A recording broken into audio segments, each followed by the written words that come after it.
All right, boys, what if I told you that after the Great Flood, a bunch of giants actually survived, landed on a tropical island in the Mediterranean, and built a civilization that we still can't explain today? I would say that extraordinary claims require extraordinary evidence. Right? All right, so there you go, Professor. Steve, what would you say? Yep. I would say it sounds a little ridiculous, but you know what? That's just what we do around here, so what the hell? Well, since you won't ask, I'll tell you what I'll say. This is right up my alley. This is what we're talking about, y'all. I brought the receipts, son. The receipts. I'm going to convince you two that giants are still walking the earth today, and I'm going to do it in my not humble, in your face, big hearting that I can. Never been accused of being humble, for sure. Exactly. But before we get into that, everybody, welcome to EnigmaCast here. You might know that we're doing something a little bit different tonight. Due to popular fan demand, I have brought on two people because they say that me and Jay fight all the time over each other. So I said, you know what? Let's throw one more voice in there for you haters, for our channel helpers, right? Take turns talking. Take turns talking. Shut up, nerd. Shut up, nerd. Right? We'll do what I want, right? So I'm not going to take turns talking. I'm going to bring another guy in here, and we're going to talk over him. So, introduce yourself, guy in that channel over there. That's you, Steve. That's you. Same to me. That's your guy. I can't tell from this. Yeah, this is sorry. Steve, introduce yourself. Sasquatch Steve here, my second episode here on the show. Happy to be here. Love the enthusiasm, Steve. You bring the heat. You bring the heat. Jay, introduce yourself. See if you can match that tempo. I can definitely match that tempo. I am Uncle Jay from Uncle Jay's Urban Legends, brought to you by 11 Dog Media. 11 Dog Media. Everybody, the channel is doing great. We are steadily growing. So thanks for all our supporters out there. Thanks for the people that turn in every week. We have some visions that I've had some visions that I got in my mind that I want to go through it. So Jay is obviously our urban legends expert. We're bringing Steve in to bring in our Northeast, all the way up through Canada, cryptid expert. And I'm working on another personality that I want to bring in, a channel contributor or whatever. And we're still working that contract negotiation out. So before that goes down, Steve and Jay, I'm letting you know I'm going to pay him double what I'm paying you. So I'm okay with that. I don't want to hear your lip. All right, when it comes down. All right. Yeah. Well, let's just hope that they bring double the talent. Talent deserves recognition. I mean, that's not hard either. But you know what? What are you gonna say? So anyway, before we get started, smash that subscribe button, hit the thumbs up. Even though the video you're probably not going to like it, I don't care what you do. The bell. Go look Steve up at Sasquatch Steve Taylor on Instagram. Dial into 11 Dog Media. Also, guys, you know that we have a nonprofit called Project First Step, projectfirststep.com, where we specialize in dealing with veterans or anybody who is dealing with any type of mental health issue where you can't get the coverage or help that you need. We are not doctors, but we're loaded. I can help you pay for it, so go check it out. Hit it. Reach out. We'll get you the people that we need. We specialize in psychosis-based trauma, for lack of a better word. So anyways. Right. It's like, care for people who have PTSD. Right? Exactly. PTSD or whatever. If you need help with medication, if your doctor's not working out, you need a doctor, whatever, we got you. All there. All the information's on the website, projectfirststep.com. Anyways, enough of that goodwill crap. Enough of that, right? Enough of that, right? Enough of your stuff, right? This is my show. You understand? This is my show. Get down. Enough of that. 11 Dog Media at SasquatchSteveTaylor.com with your pretty videos and your million subscribers. Enough of that. All right. We came here to talk about giants. All right. We came here to talk about giants. But before we get into that, because I'm from the South, people in the South, Malta is actually an island, not a drink, all right? So don't go to the 7-Eleven asking for some of that, Giants of Malta, Red Bull, or, I was actually going to pick up an Old English 40 for the show earlier and be like, we're talking about malt liquor? Malt liquor, right? Yeah, right. But Malta is a archipelago in the central Mediterranean Sea between Sicily and North African coast. 3 things about that y'all need to know. 1, the place is gorgeous. It is absolutely gorgeous. If you ever get a chance to go to Malta, I've never been, but I've seen some videos, and I know people have spent several weeks at a time there. It's great. Number 2, there are pirates in them waters. So you got to be careful if you're going to go by boat, because the North African coast is littered with pirates, right? So don't want to go out on a yacht by yourself. The whole reason the U.S. Navy exists. Exactly right. There are pirates in them waters, y'all. And number 3, don't go underground. You'll get taken by giants and never be seen again. Here's the proof. All right, so here we go. We're going to get into it. Right? Before we get into that, how was y'all's day today? Ain't nobody care. So look, in 1985, Dr. We love you too, Joe.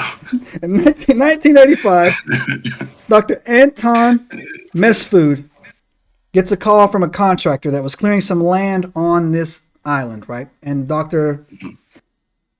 he was a pediatrician, I think he was. He was a child's doctor, and they were breaking new ground for a medical clinic over there, right? And he gets a call from his contractor that's working there. And the contractor sounds frantic.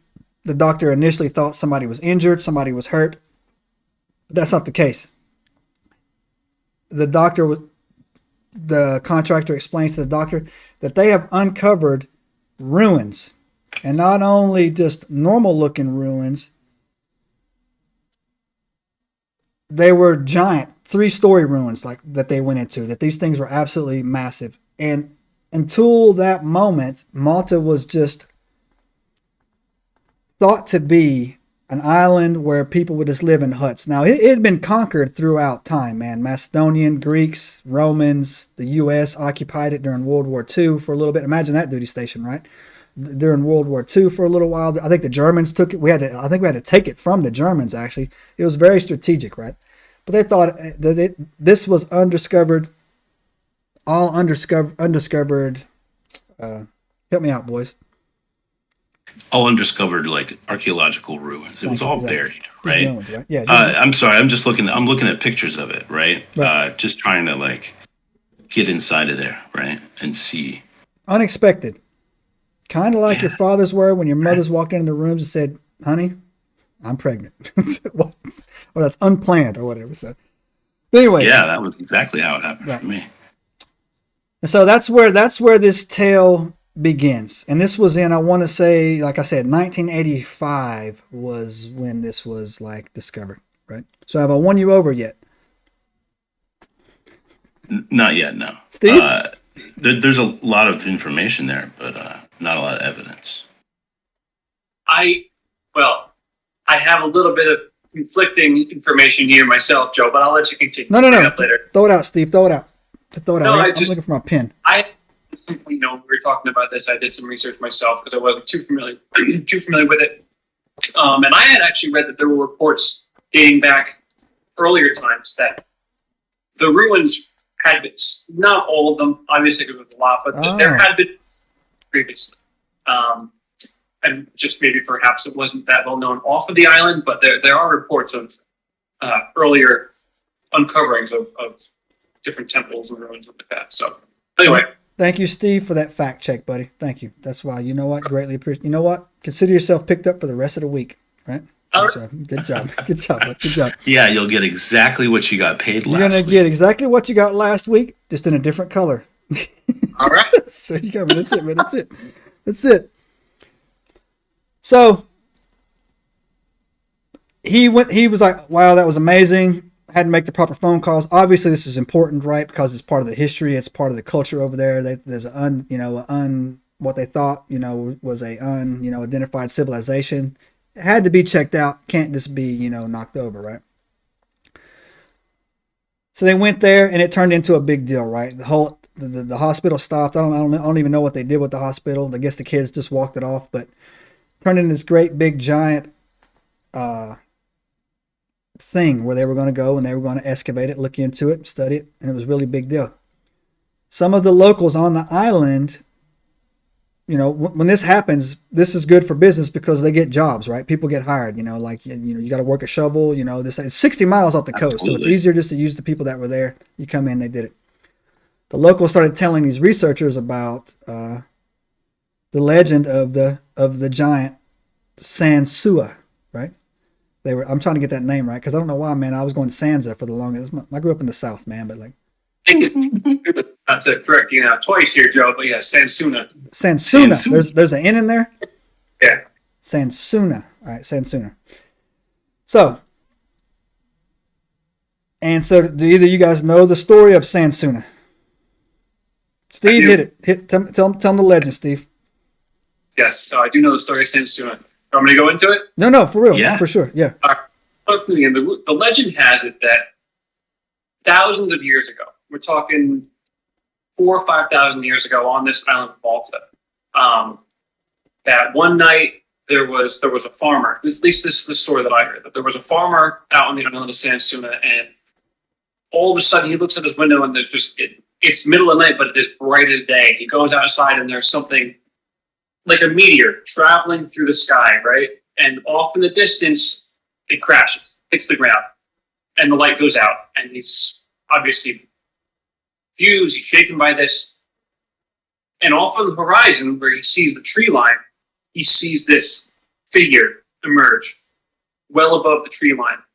And it approaches, and it is this giant woman, Sansuna, who claimed, at least again in the story that I heard, claimed to be a Nephilim and was, looking for somewhere to go. And on this beautiful island, over time, gained trust with the people, and people trusted her, and she became the protector of the island. And that was it. At least the general background story, yeah. I'm sold. Sold. That's it. I'm sold. I'm sold. I mean, it's kind of the same thing we've been talking about over and over again. These things keep popping out of the sky, and then they claim that they're one thing or another, and then they are usually big. Yeah. Right? And they're just definitely not us. So, yeah, it's funny. That was a great tale, Steve, right there. It actually triggered a memory. Summary. Yeah, actually, my mind is... Summary. I'm being honest. I'm being sincere. My database is compiling what I'm about to say. Number one, why are these things always 10 feet tall? Bro, why are they always 10 feet tall, right? Can I offer an explanation on that? If you're going to do that whole lower gravity on a different planet mumbo jumbo, please do that. But space travel, right? Long periods without gravity, your joints spread out, everything spreads out, and if you're a being that lives that way, well, I mean. And another thing too is it says that. So there's a lot of things when I heard that statement too is that it says that it came out of the sky. In a fiery thing. A fireball. It's like re-entry. Yeah, it makes me think that it's like, could this be like some type of first contact story? And people would laugh at that, but until you read the book, until you read the Book of Enoch, and then where that tells the story of the Watchers as a biblical theological tale. And then you go and read the Sumerian tablets, which is a straight up alien invasion, right? And they're talking about the exact same names of the Watchers or the exact same names on the tablets. And we know that not all of the Watchers came down to the earth. Some of them stayed up. And after the flood, this seems like, not all of them died either, obviously. There's biblical references. We'll go into that as well. But what if this was a Watcher that's like, you know what, now I'm all alone. Now I'm going to go down, and that she was coming down or whatever.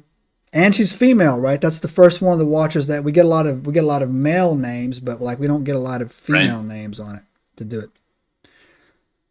That's one theory that I lean into on this, but also to postulate that I would say that if she would have just came out from underneath the ground without the fireball, she probably could have survived the flood. But anyways. So here's another thing that just kind of sparked a thought with me, right? There was 133 Watchers, right? Actually, you know what? I got that wrong. Did you get it wrong? Yeah, Nephilim aren't the Watchers. They're the sons of...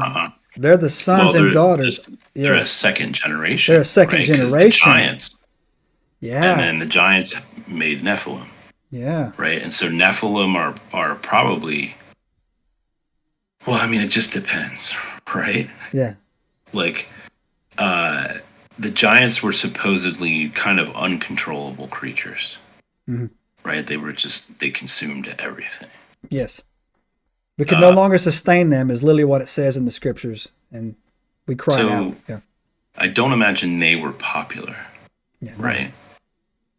But that just kind of, for me, it's a fairly clear story, right? And it explains a lot. The whole sneezed on petri dish deal that I keep repeating over and over and over again, right? Well, tell Steve your theory. Okay, so here it is, Steve. We've been looking at a lot of old stories, right? And there are some threads there that are common, and they just pop up no matter what, right? Yeah. Like a flood, sky battles, right? Beings that are around 10 feet tall, like us, but not us, close enough to us to be, close sexually compatible, right? but not. And obviously sexually compatible, which is weird. Very weird, right? Because and I know this is going to get gross for a second, but we and chimpanzees carry like 99% of the same DNA, and we are not like interbreedable, right? So think about that for a minute. That's gross. Steve was like, okay, my internet's about to go out any second now. Yeah, right. So then, imagine that if you were approached by Sansuna, knowing you, I'm not sure, if you say no. Are you talking to me or are you talking to him? Because there's very different answers there. Well, I gotta say, what's in it for me, big girl? Indiscretions of youth, right? Right. Yeah. So the idea is that we were an experiment gone wrong, right? One of the lab techs decided to give us something that we weren't supposed to have, right? And that was the fruit of the tree of, and it's not the fruit of the tree of knowledge. It's the fruit of the tree of knowledge of good and evil. So there's a definite like specificity there, right? Of, hey, whatever they did to us gave us the ability to know, to like metacognate, right? And that's what that is, to know right from wrong, to be able to kind of make a moral judgment, which is hard, right? It requires empathy and the ability to put yourself in someone else's shoes. Anyway. And then they left because they got in trouble because they screwed it up. we got a little because the Watchers came down here, yeah, for sure. Right. The Watchers came down. They went full on native, right? Fertilized some of the population and ruined the experiment, so everybody had to go. Well, they did more than that too. Like Steve, they lived like kings. Well, I mean, they literally said that the animal-human hybrid testing they did. I think that was just as bad as what they created the Fae, right? Basically, every single thing. The Book of Enoch, specifically the Book of Giants, will tell you that every crazy thing. It was all kind of fiduciary. They made monsters. There was a council of monsters. There was a council of monsters. Yeah, fiduciary. Yeah. Yeah. A lot of fiduciary going on. I mean, shenanigans. So Steve, that's Jay's working theory on that. So. All right. And so now these experiments that they do on us, right? It's just more groups of watchers coming in and out of shift, right? They're watching us to see how much Nephilim is still left. It's good points, man. And so, like, I don't know if you're familiar with the when the Israelites crossed into they first wanted to go into the Promised Land. They sent 12 scouts out. I don't know if you know the story. I'm forgetting the chapter. It's in the Bible here. They come back and they're like, yo, these things, we're grasshoppers to these people, man. They're huge. They're massive, right? And 2 of them were like, no, we can take them. Those are my boys. Like, we can take them, right? The other 10 were like, no, we can't take them. We can take them, right? Yeah. And so I can see that playing out exactly like that. Yeah, we can take them, dog. We can take them, man. we got this. Let's go, right? They'll never see us coming, man. I've actually seen that happen. It's like fire ants, man. We got this. But anyway, so they went in there. Obviously, you know the story. I think it's Deuteronomy or Numbers might be the chapter for people. If you know in the comments, please let us know. Let me know. Absolutely. And the one that is on it, do it. But yeah. So that right there to itself is a widely known. No, I wouldn't say it's widely known. It is a common reoccurrence in ancient civilizations, and one of the reasons why I like to, as we go, Steve, I like to check off why I think this is true, is because Malta cannot be any more isolated than Egypt or Central America or Australia or all these other places, right? And they had this story where it comes down where they specifically use the term Nephilim, right? I didn't even hear about that word until maybe 4 years ago myself. I didn't even know what that was, right? But like this whole story was, they knew what it was, but so yeah. I've known what it was for a really long time. It's been something that like I've always questioned in my childhood, right? Because growing up Southern Baptist, we had the King James Bible. Yes, sir. Right? The King James Bible ruled. That was the only thing that was worthwhile looking at. And this was, how shit was framed for me. Steve, did you go to church as a kid? Real quick? No? Yeah. Nope. All right. So let me tell you then. The King James Bible is a Protestant production of a Catholic Bible, which is a production of right? And there's only like one or two mentions of the Nephilim in there.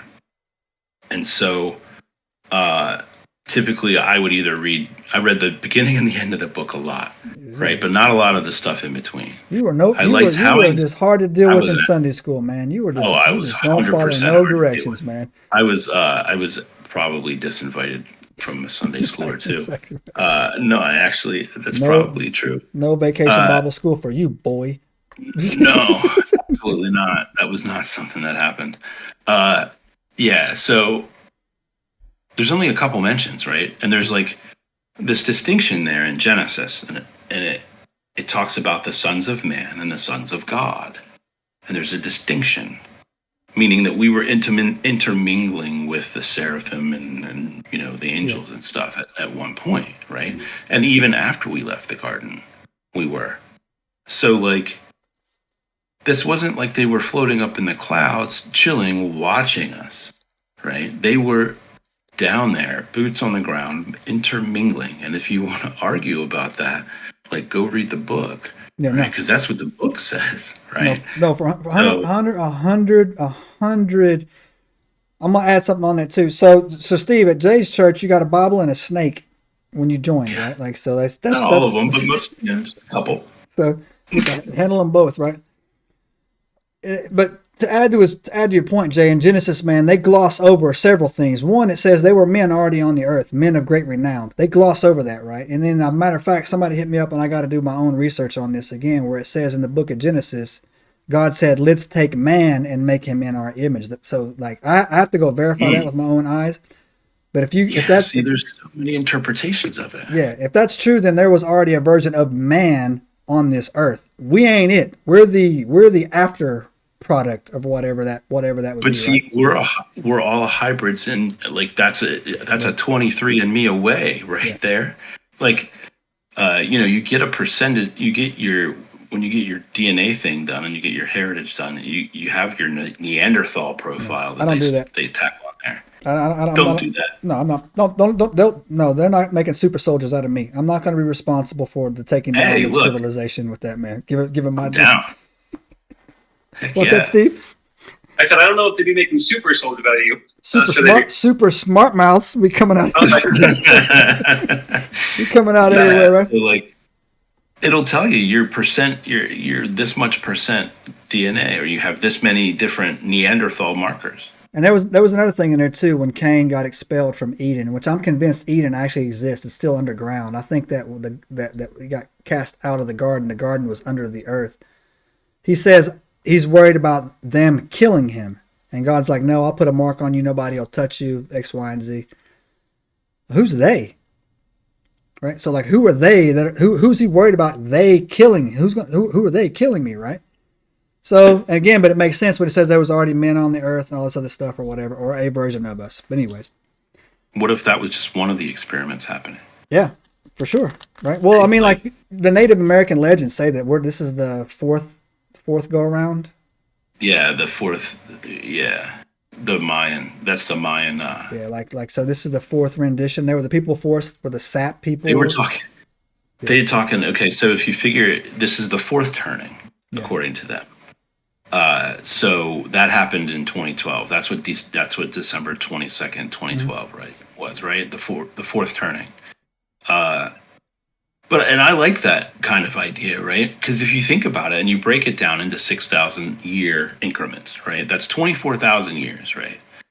So in the last, you think about, okay, well, we know that Göbekli Tepe is like what, 13 or 14, right? 14,000, at least 14,500 years old, because that's when the Younger Adrias event occurred, and they had that on the markings. That would have been the end of the second turning. Right.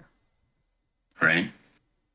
So what happened before Göbekli Tepe, we don't know. There was a big flood, a big catastrophe. It could have... Dude, let me tell you.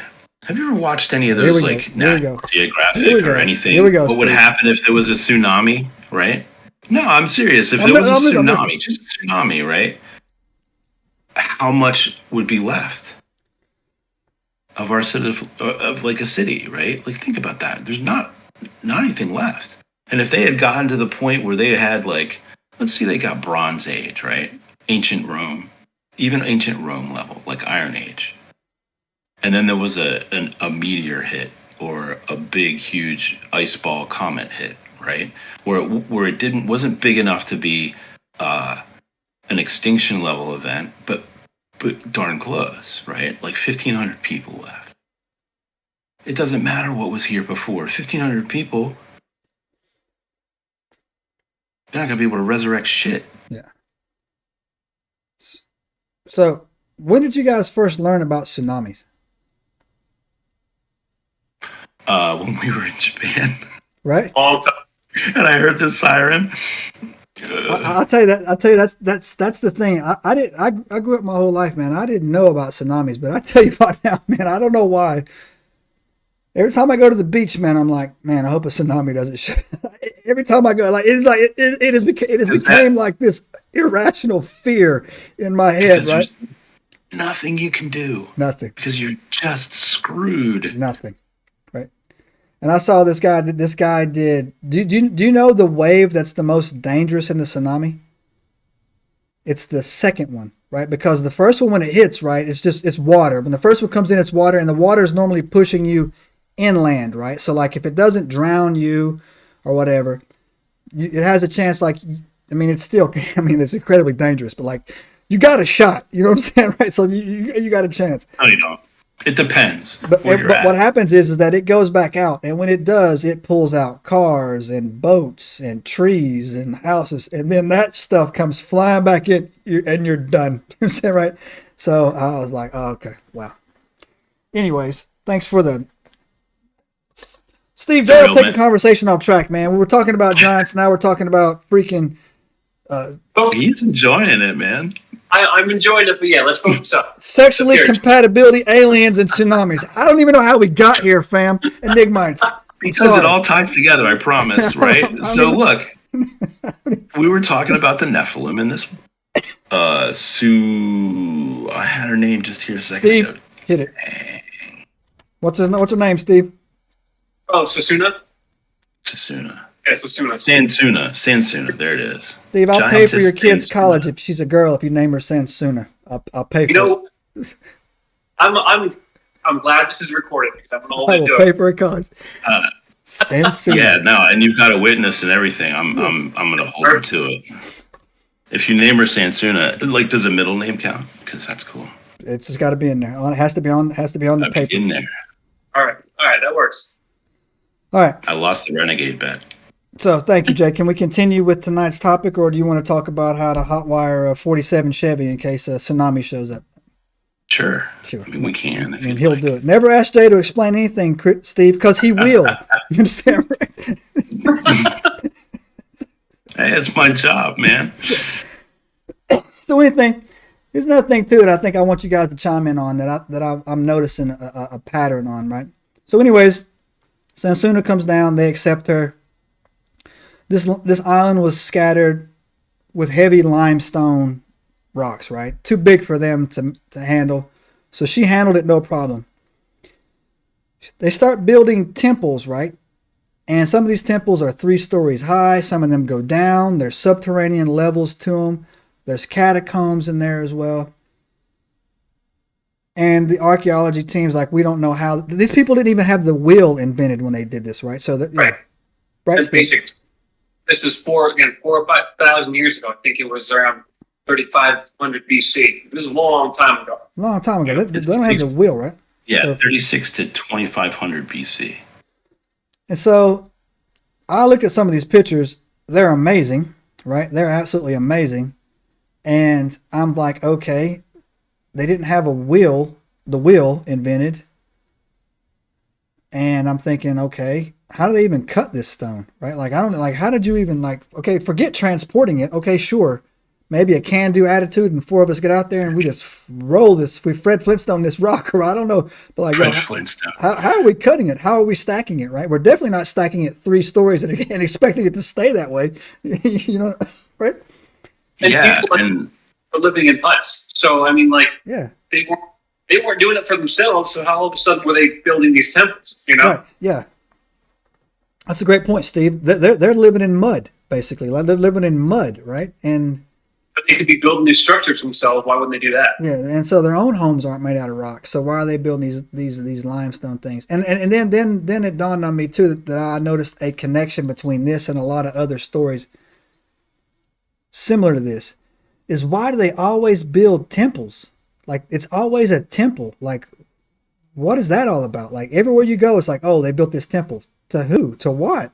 Who is she praying to? You know, who's the temple for? Right? Any theories? No? You're fired. Well, both of you, get out. You're fired. No. I don't have a theory on that, but one thing that I was reading was one of the temples that they uncovered. There was the largest one. I think it was called, let me check my notes here. Sorry. No. Ggantija, which just means giant, was supposedly in commemoration of Sansuna. Like, yeah, it was.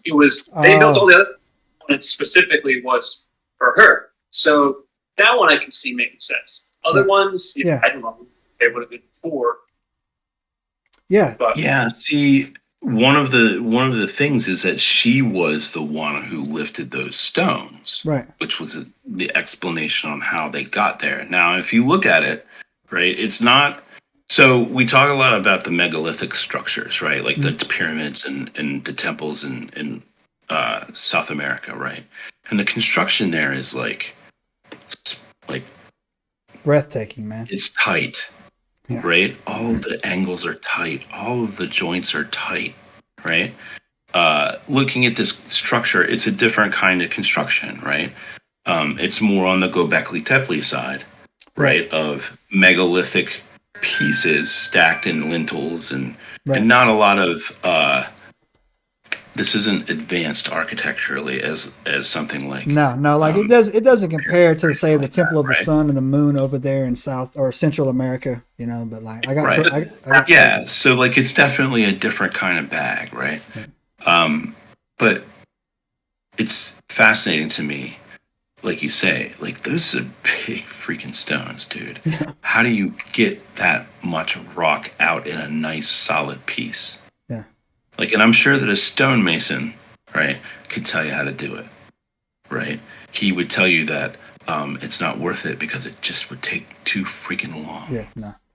With a like a not even an iron chisel, dude.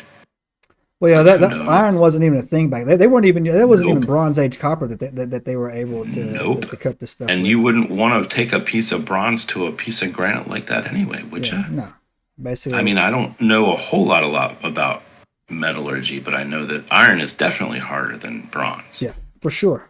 So, anyways, we'll think on that. If you have if anybody wants to let us know what their theory is on why they want to just build temples all the time, like. Were we that gullible that we immediately deify anything that comes down? Like, oh, praise Samsuna. Think about it, right? Think about it. What would, like, even today, what would you do? Okay, go to the Philippines with me in your brain. A giant flaming thing falls out of the sky in the middle of the jungle. in the Philippines right now, right? And a 10-foot tall, brawny chick gets out with red hair and pale skin. What are they going to think, sir? Gingers are a problem. That's exactly what they're going to think. They're going to go right to that. Gingers are Gingers are the problem, Steve. This is where we get. This is where we get to. That's why we get off track. Because, see, you say shit like that, and then we go off on gingers. The problem. I'm just saying. That's why I can't live forever, right? You there. and your... You need... So this anyway, is the sort of stuff you need to say for your therapy appointment. So yeah, so we'll come. We'll have to ponder that for a little while, man, with the whole temple things. Because like if a UFO landed today, we're like, yay! Like, and that could be like no one's like praying to it. Well, we're talking about in your head. That's true. Right? Like, think about the Philippines in 1996 before the iPhone. It's possible. It's possible. A very religious place. I'm taking the Philippines as an example because you've been there a lot. No. Let's take it somewhere completely different, right? Mm-hmm. One of these tribes out in the middle of the Amazon, a big burning egg falls out of the sky and a giant ginger pops out. Right. What are they going to think? Right? Yeah, that's a good point. They're going to think it's a sky god. Yeah. Because they don't know any better, right? They don't have iPhones. So if you were in that egg, Steve, would you make these people pray to you? Absolutely. Sasquatch Steve, you will serve me. You will. Bow before Steve. You will love me and fear me. Steve. All right. So there you go. That laid the groundwork on that. Right? So and then they started doing more excavation, and they came across. I can't remember the guy's name. There was one lead researcher over there who started discovering all these bones. Steve, do you know his name, Jay? Yeah, I have it down here. Temi Zamet. A weird name. Temi Zamet. He was at least when I read it, he was kind of like he was the historian on the island at the time. And so once things had kind of broke out, he had crews going around, were uncovering more and more of these ruins. So maybe he had someone else. But that's the guy that I had written down. His name is Tammy? Temi. So I had Temi. Temi Zamet. Temi Zamet. He's probably Maltese. Temi Zamet. So anyway, so they reportedly recovered, man, thousands upon thousands upon thousands of bones, right? And there were some things that he noticed when he came across these femurs that were extremely large. Femurs, right? And so femur obviously being our thigh bone, the biggest bone, and supposedly the strongest bone in our body. So if you ever break your femur, like, you are going to feel that, right? And so put them on display, said that this only could be through giants, and all these researchers came to the island to look at it. And for the longest time, they were, while they were concluding with him. And then the fiduciary started happening. So when I say the fiduciary started happening is Satan showed up, right?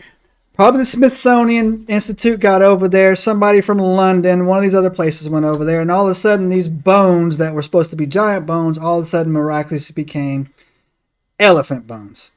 Bones, yeah. Saw that too. And this is my face. This is my fiduciary face right here. My fiduciary face right there. So it was the Smithsonian that classified them as elephant bones?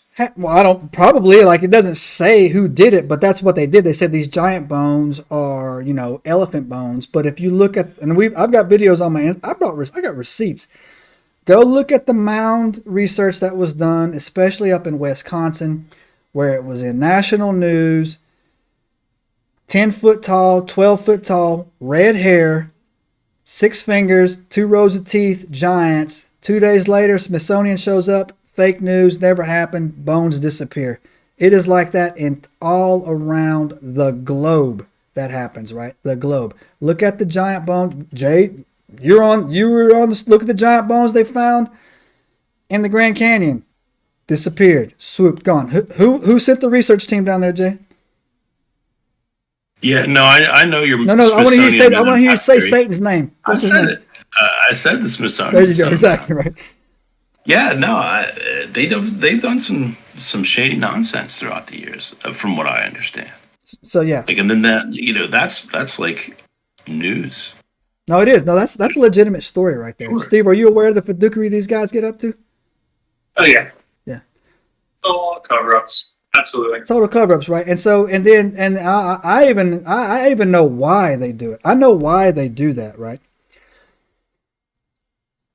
It's to keep you stupid, and it's the same reason why that the Book of Enoch was taken out of the Bible. It gives too much information because we are supposed to be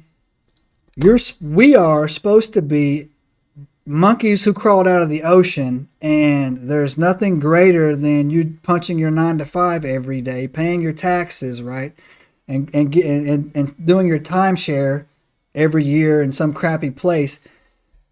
That's all it is. If they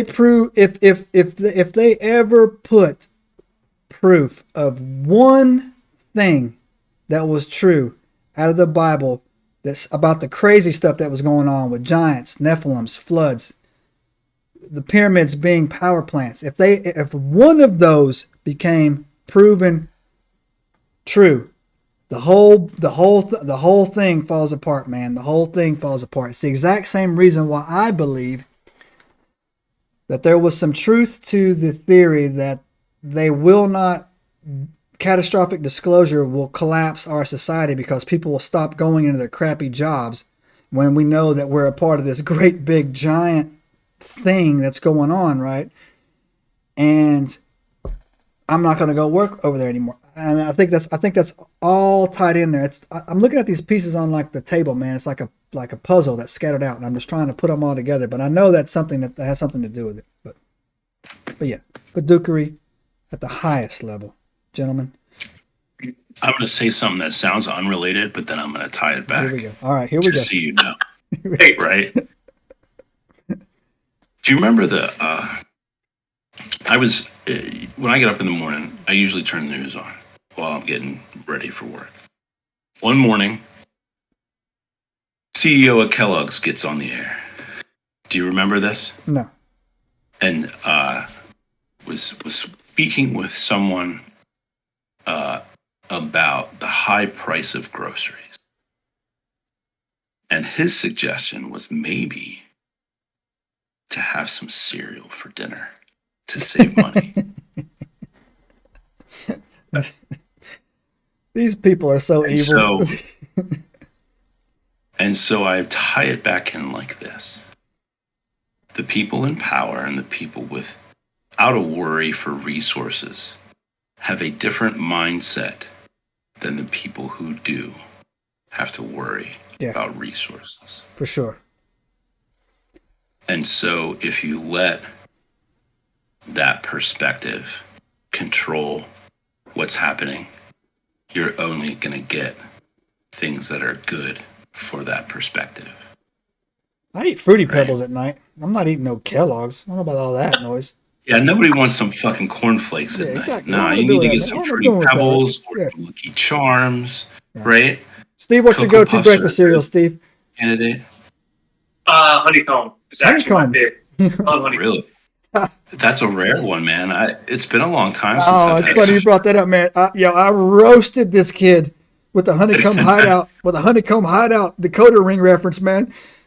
He didn't get it, man. I was like, oh, what are you talking about? Who's this guy? Honeycomb hideout, decoder ring? Shut up, nerd. So I told him to get out of here. So anyways, that right there in itself would be enough to be like, okay, sure, elephant bones, because I know for a fact that the movie, and everybody's seen The Matrix, right? And so he was like, here's the red pill, here's the blue pill, right? And there was a moment in there when they were talking, he was like, at the very end, some people don't want to be woken up. They don't want to come out of the Matrix, right? And so that's why I had this conversation, I forget who it was, on a previous podcast, where I was saying that you could have a mass UFO sighting where 40 people saw it. it landed, somebody get out, and it be on the news, and like half the planet sees it. One person will say it was AI, or it was a hoax, or it was a drone, and the other half will be like, yeah. It was a drone. It was a drone. They can't. I used to think it was not true, but like doing this channel and having some good conversations on our Instagrams, especially on Instagram, there's people that they don't want out. They don't want to know about it, man. No, I don't want to know about that stuff. I just want to stay here. I want to do this. Yeah, absolutely. I just can't. What's that, Steve? People fear the unknown. It's that simple. Yeah. And like guys like me, we're like, let's go check that haunted house out. All right, bet. I know there's like 4 kids were missing. I heard a demon was in there. Yeah, we'll be fine. We got flashlights. Like that would be our thing, right? We're stupid, right? Like we're the white people in the horror movie cliche, right? Like what's that noise? Let's go look, right? Absolutely. Yeah. So yeah, we're gonna die first for sure. Yeah. Jay, go to the front. Yeah, absolutely. Jay, check that out. Yeah. Absolutely. Yeah, no, I'll be the first one to go. I'm sure. Steve, keep your good eye on that door. I'm good. I'm right in the middle. Right, yeah, right? no, I'm right absolutely. in the middle. Yeah. You got this. You got this. Yeah, make sure you stay to my right. Yeah, stay on my right? So, and I used not to believe that, man, but it is absolutely 100% true, man. It is absolutely 100% true. And it ties into the next part of the story about the Lois Jessup story. Steve, you know this one? I do, but really quick, before we get into that, I just want to bring up, while you were talking about the bones, I don't know if you heard, again, I read a whole bunch of stuff about this. Yes, about the bones, the femurs, and the long ones that they said were elephant bones. But did you hear about the skulls? No. They found, I want to say, 12 skulls along these bones, which were, I don't know the exact size, but they were described as being elongated, longer, larger than normal skulls. And not only that, but if you look at like a human skull, along the top, there's basically a line. There's a line that goes across and then cuts out like a triangle. It has to do when you're being born. The bones are fusing together. These skulls didn't have these lines, so that kind of confused them too as to what these. They clearly were not human skulls. They looked like human skulls, but they were not shaped normally. So, what became of them, I'm not sure. But apparently they found 12 of them among those bones. Sansuna must have been getting like busy. I was like, okay, that big girl joke's not so funny now. All right, so okay, hold on, right? So 12. Yes. Okay. All righty then. Here's the thing. Who wants to say no? Can you? That's the question, right? All of a sudden being the best looking guy in the room. Is bigger than your head. Right? Yeah. all of a sudden being the best looking guy in the room ain't so cool. Sometimes. Steve, you got this, bro. It's not always always good to be the tail of snail. You got this, right? Steve. You got this, Alpha. This the Alpha. Steve's the Alpha. Steve's the Alpha. He's the youngest. He's the Alpha. Steve. You don't want me, there's nothing in there. You see all these huts? That's all Steve. We go where Steve tells us to go. That's all him right there. He don't even work those fields. He don't even go in those fields. You know what I'm saying? Right? Yep, that's all him, man. That's all him. We're gonna throw you right to the wolves. Exactly, right. Yeah, that's all Steve, man. Dang. Okay. Well, that's cool. All right. So that's more evidence on there. All right. So Lois Jessup, Steve. You know this story? Yeah. Hit it. I read about that. Hit that story. So Lois Jessup, I don't know where she was from, and I don't know the exact year. I'm not sure exactly when this was, but I want to say earlier in the 1900s. Lois Jessup, she was vacationing on Malta. She was with a group of friends, and they came across, let me just pull up the name here of the building structure, oh Lord, I forget what it's called, but it was a very large, one of the largest ruins on the island, and it was multiple floors. It went down pretty deep underground. So she, with the help of a guide, her and her friends, they went down into the ruins just to explore, something to do, something to see. And they had a normal tour that they would go. They'd check out the different floors. When they got to the final floor, which was the burial chamber, they were looking through. They saw all sorts of, it was exactly what you'd expect from underground burial chamber. Big open slits in the walls. But there was one opening in the wall that was kind of smaller off to the side, and she asked what was in there. And the guide said, no, we don't let people in there. If you go in, I'm not going, you're going on your own. And you're not asking for help. That's it. So, being the adventurous person that she was, her and her friends, a couple of them, they went in, they tied ropes around their waist, and they went in like a chain, supposedly from the story. So they're going in through this tunnel, this small tunnel, and they finally get what's her name, Josie? She was in front. Lois Jessup. Lois. She was a hottie. They get to the end of the tunnel, right? And she gets to a ledge. And it's a huge, she described it as a 50-foot drop. Big opening down this cave. And she's looking around. She's large opening. She's not sure. Her friends are still behind her in this dark tunnel. She left them there because she got at the edge. And all of a sudden, through this opening, I think it was, she said about 20 giants. She said about 25 feet tall, 20 of them or so, walking single file through this opening. And she's obviously terrified. She sees and they notice her. And she screams and she tells her friends, turn around now. We got to get out of here. And obviously I would be terrified too. And they're screaming, they run out. And yeah, that's what she saw. She claims to have seen. Yeah. And I'm gonna blow your mind on this too. Sure. That's not the first time I've heard a story like that. And it wasn't in Malta. I want to say it was in one of the cave systems somewhere in the Appalachian mountain range, which runs from Canada down to Georgia, basically. I can't remember the exact one.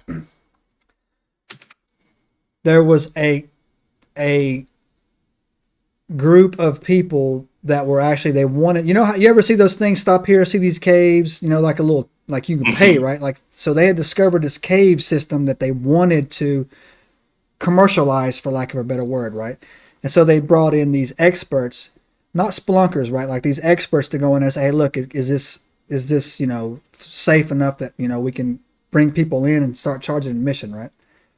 They sent a team in to look, right? So this was a woman, and this is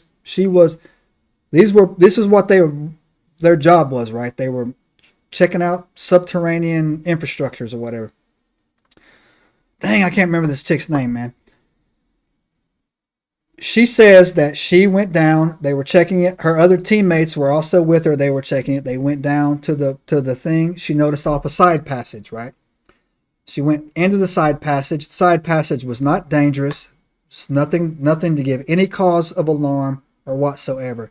She gets to the point of the side passage, and it wasn't a drop off, but she could tell that it was something, a slow incline, I guess would be, or decline would be the word you'd be looking for.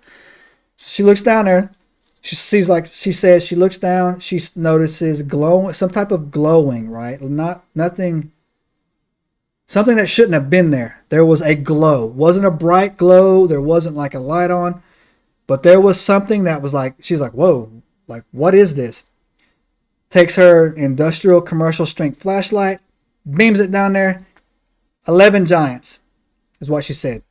12, 15 feet tall, pale white, she said. But she said these were pale white giants. She said they were 300, 400 yards away. That's how strong the beam was that they had. Could you imagine, right? Like they had the big ones in there, right? She freaks out, right? Freaks out. Oh my God. They're just staring at her. They just look at her, right? They're staring at her, right? And she hauls back up the tunnel, whatever, whatnot, freaks it out, blah, blah, blah. And then again, story goes that you've never even heard about it anymore or whatever. There was a time in my life where I would have laughed this off until I read the Book of Enoch and the Book of Giants, man, and really got into what the Nephilim was, right? Because when you grow up in the South, they'll tell you that the giants in the Bible were just men that were 6'5", 6'4", 6'5", because men back then were 5'1", or I don't know what they were, but they weren't as tall as we would average to get today.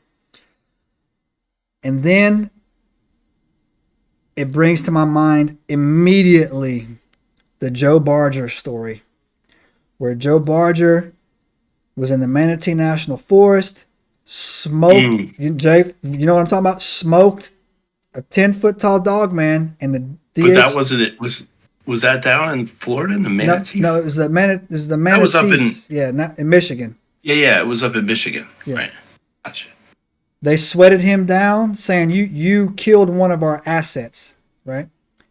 And then another thread that I had read were saying that they're breeding these things to go into caves and fight whatever's in those caves. And if there's 10-foot giants in those caves, what would be a best weapon to send in there other than a 10-foot tall dog man? That's not illegal to do in the United States of America, Enigmites. The bill got shut down in 2021. It is legal in the United States of American, we speak American, to conduct animal-human hybrid testing. It is not illegal. It is not illegal to do so. And so, mind blown right there. Just connecting these dots, right? So let me back you up on that. Right. There's a Cherokee myth, and this name I am probably going to murder. Schoolchildren. The sloping giant, a legendary figure of Cherokee mythology. That's it. There you go. Which is also corresponded to the silver giant of Boone County. Right? I know where that county is. I've been to that county several times, bro. I knew that would hit close to home. Right? So there's an Appalachian legend of a silver giant there you go. The Boone County general area. What did I just say, Steve? What did I just say? This is what we do on this channel, Steve. We package it up, right? And we make it so simple that every idiot in New Jersey can figure it out. Understand? That's what we bring to the table, son. Hey, thinking of us, Right there, son. Oh, man. Right Here there. we go with Big hearts, dog. Big hearts. So yeah, no. There's this big tale, like legends upon legends of the Cherokees. It goes way back of a giant in the Appalachians. Yeah. Silver giants. Silver giants. Light-haired or light-skinned, whatever. Giants. And it would make total sense. Like, what happens to people? What happens to creatures when they breed in the dark for a long time? Yeah. You ever seen those fish? They lose the pigment, right? Because they don't eat it. So let's pull that thread. Let's pull that thread real quick, man. Like, what if you have a certain breed of Nephilim breeding in caves? Here's where I'm going with that, right? What's keeping them in there?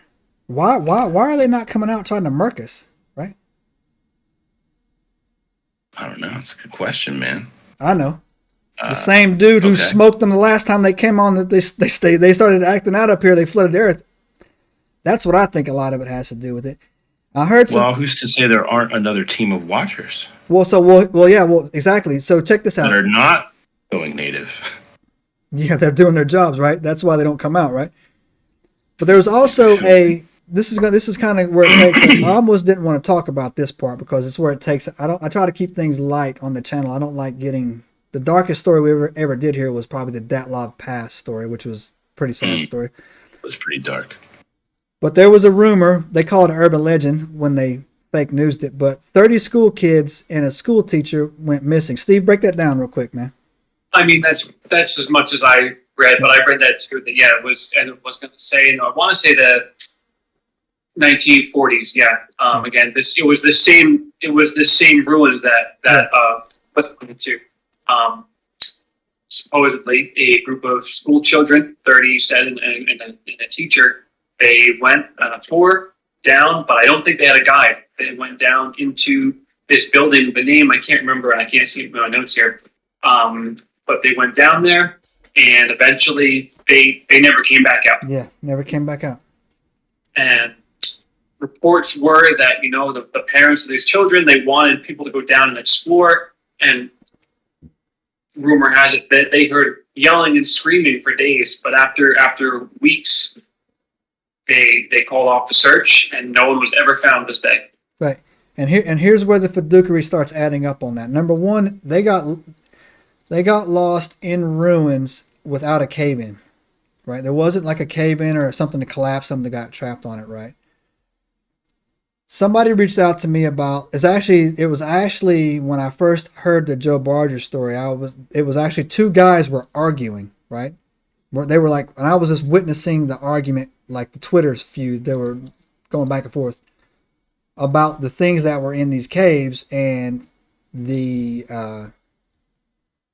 things that we're breeding to go into those caves. The one guy said the reason why they're getting more active is because we stopped feeding them. And he says that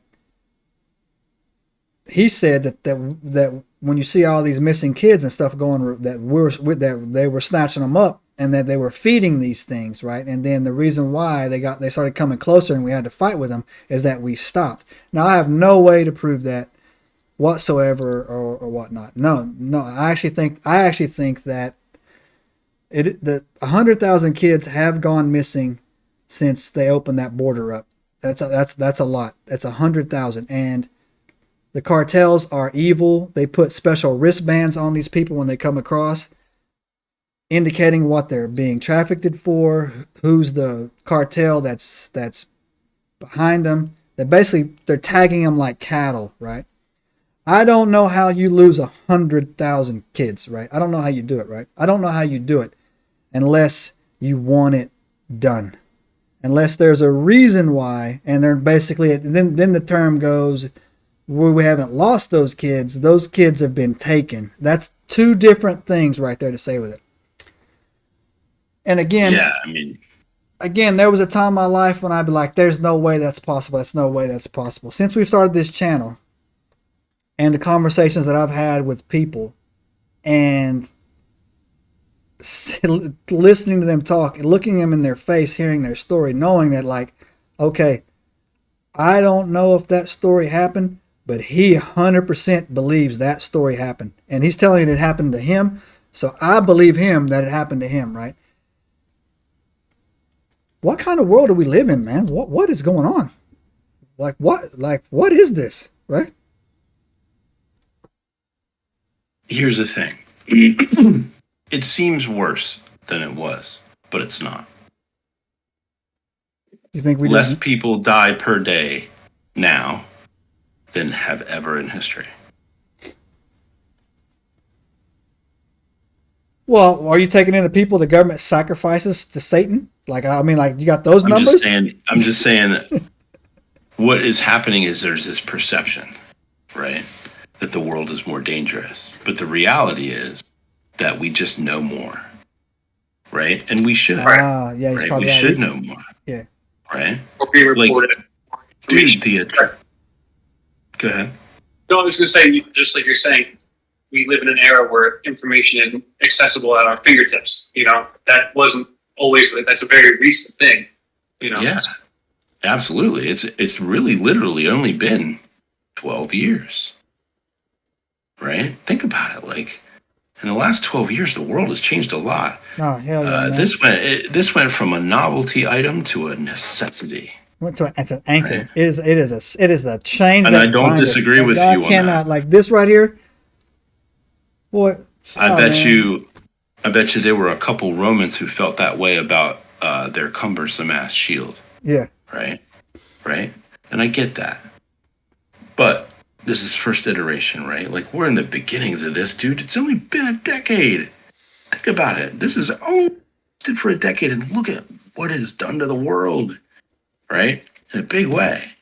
Now, think about this, right? In a decade, we've gone from not having smartphones to suddenly literally making a living off of it.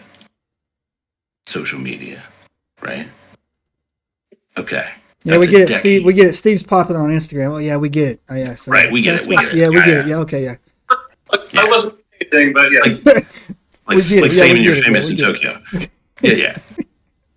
I'm big in Tokyo. So yeah, think about how long it took us to get from drawing with charcoal pencils on the walls of caves that we were afraid to leave, right? To talking to each other and like building nation states. Thousands of years, right? It took thousands of years for us to get used to that. It took thousands of years for the technology to go to a certain point, and then all of a sudden it went like this, right? But this has not changed a whole heck of a lot, right? We are. I got to tell you too, man. Like that breaks my heart, man. That 100,000 kids go missing a year in the United States of America. We're a problem, and I'm gonna tell you. I'm gonna tell you that it's a fixable problem. You don't hear about this. Doesn't happen in Japan. This doesn't happen in Japan. It doesn't. Well, you're right. It doesn't. It's a different culture, dude. It is. It's a totally different culture. Totally different culture. Yeah, we're not, they look at it differently. Yeah, it doesn't happen there. This is it's not a going. cultural This thing. isn't going. This isn't going on, and I'll leave those other countries off the map there or whatever. But like, it makes me I get a little. I'm not gonna lie, man. I get a little. I still got it. I get a little militant, man. You know what I'm saying? Like, Absolutely, because it's kids, dude. Yeah, like that's your future that you're dealing with there. Did you hear what they put out yesterday? Right, about the 500 serial killers they're looking for that are truck drivers that just are on Route 66. Okay, I'm gonna say this as humbly as possible, right? Are you even looking? I'll get one if I go down there myself. 500? 500 serial killers that are just working the Route 66 route back. Are you even looking? Those are the ones they know about, Joe. Yeah.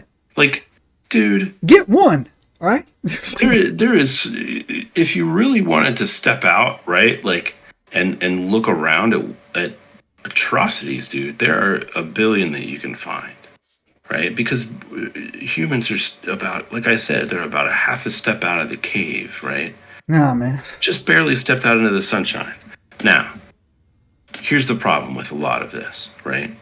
And I talk a lot about resources, and by resources I mean money, food, clean water, things like that, the basic necessities of life.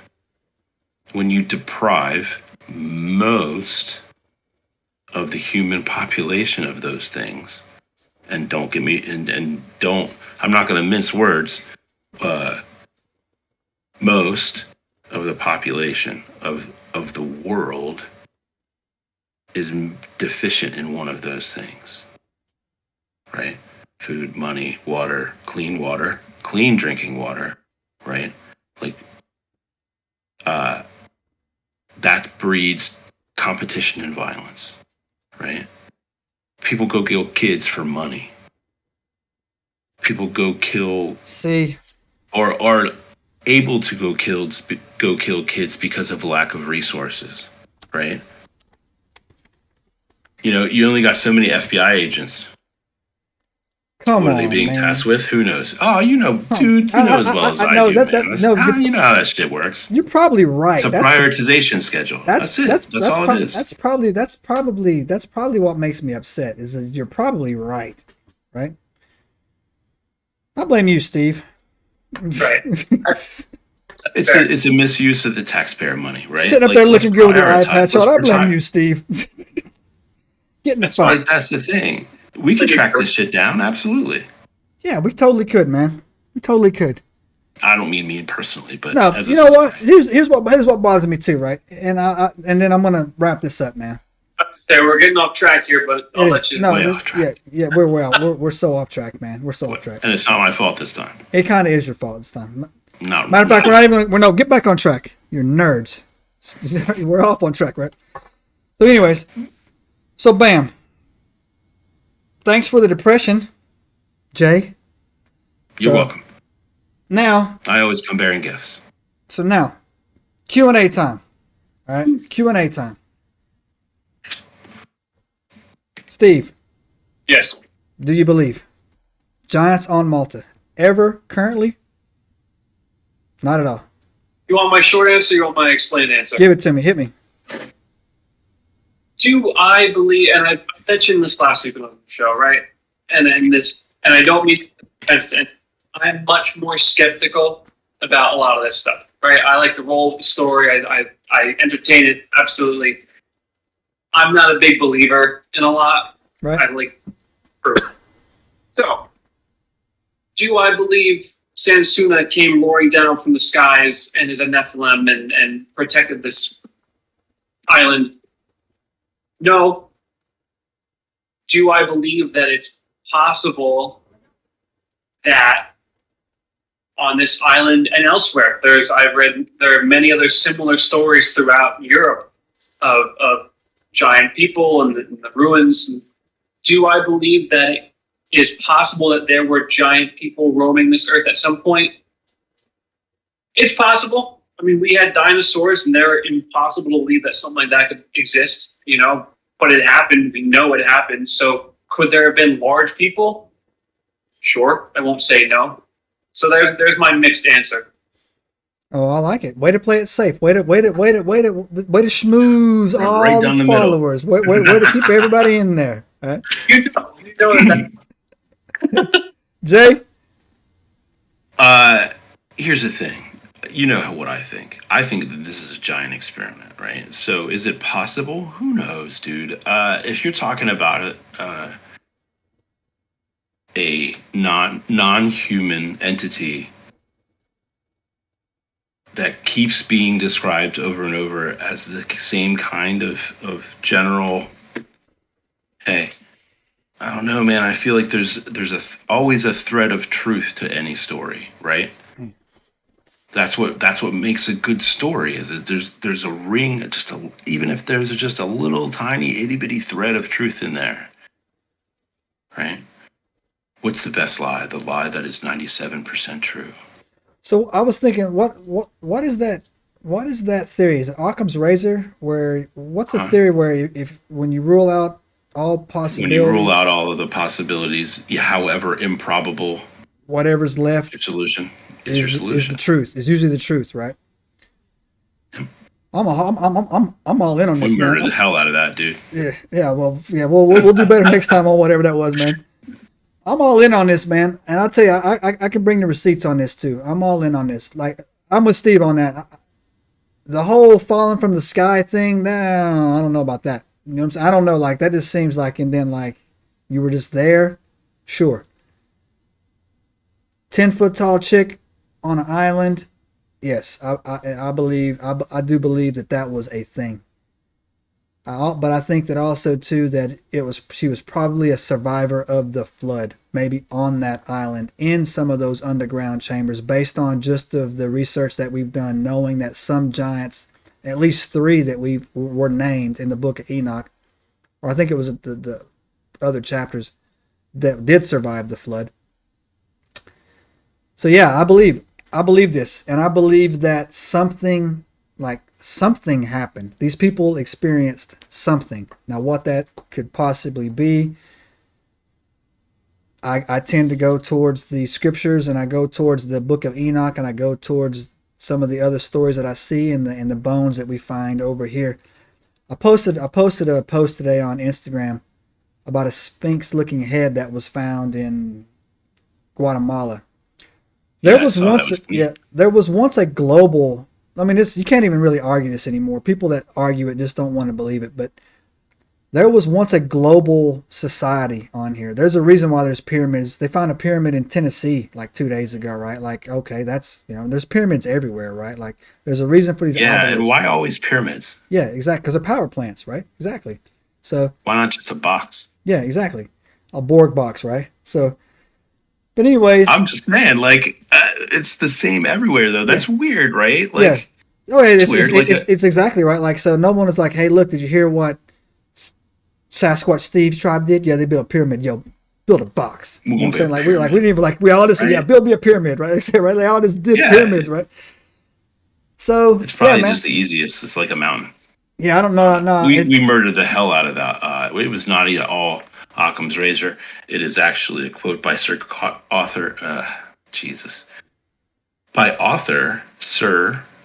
Arthur Conan Doyle, who wrote Sherlock Holmes. It says, "Once you eliminate the impossible, whatever remains, no matter how improbable, must be the truth." There you go. Thanks for the fact check. Sorry. Yeah, but I didn't want you to get like. I think Occam's razor is the search for extraterrestrial. It's something different. I have it. No. That one I can give you too. It is the philosophical principle that suggests when presented with competing hypotheses about the same prediction, one should select the solution with the fewest assumptions. In other words, the simplest solution is usually the best. Right. So yeah, giants are real. Thank you. Totally. That's exactly where that leads. Totally. All right. That's it. Totally. So yeah, no. So I do 100%. get behind on this, but again, the construction is hard. Like it's hard. They didn't have the wheel. Like I don't. Like, that's the thing for me, right? Like. Yeah, I mean, If I don't necessarily believe that there were big, powerful giants roaming the building, that's the one question. Is these structures that used tons worth of these multiple ton stones, how on earth did these like hut farmers construct these buildings that went deep underground too? You know, that digging a hole is hard.